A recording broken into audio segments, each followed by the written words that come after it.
Тийм учраас бас микрофон дээр нийт өмгөөлөгч нартай баярын өдрийн мэндийг бас хүргэх зүг баха гэж бодчих тий. За тэгээд хууль зүйн байнгын хорооны нийт гишүүдийн зүгээс баярын мэнд хүргье гэд.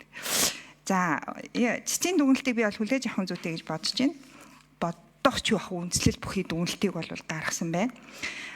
Яг практик дээр одоо шүүгдэгч сэжигтэн яллагдагч гэдэг эдгээр хүмүүсийг цагдаа орох асуудал бол үнэхээр зарим тохиолдолд бол яг субъектив байдлаар бол шийдэгдэж ирдэг ийм асуудлууд бол байгаа.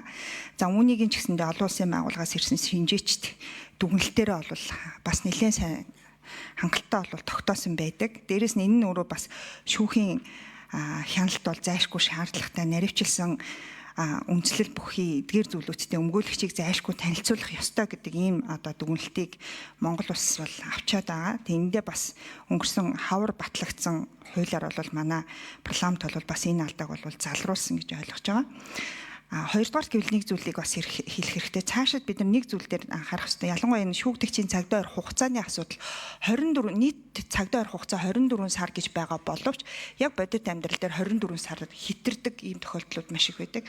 Үүнийг тайлбарлахдаа шүүгдэгч гэж байгаа учраас энэ нөгөө яллагдагчийн 24 сар үйлчлэхгүй гэдэг ингээд үгийн утгаар нь тайлбарлаж явдаг ийм одоо гажуудал бол байгаа. Энэ бол нэлээд олон жил үргэлжилж байгаа энэ асуудлаар бас урд нь бас гомдол санал гаргаж исэн боловч энэ асуудлыг хэвээрээ явж байгаа. Тэгэд энэ асуудал дээр бол би бол цэцгийн дүгнэлтийг хүлээж аваад тодорхой нөхцлүүдээ бол маш тодорхой томьёолох, хуулийн дээр томьёолох хэрэгтэй гэдгийг бол зориуд бас гишүүдтэй анхаарад энийг дэмжээсэй гэж хүсэж байна.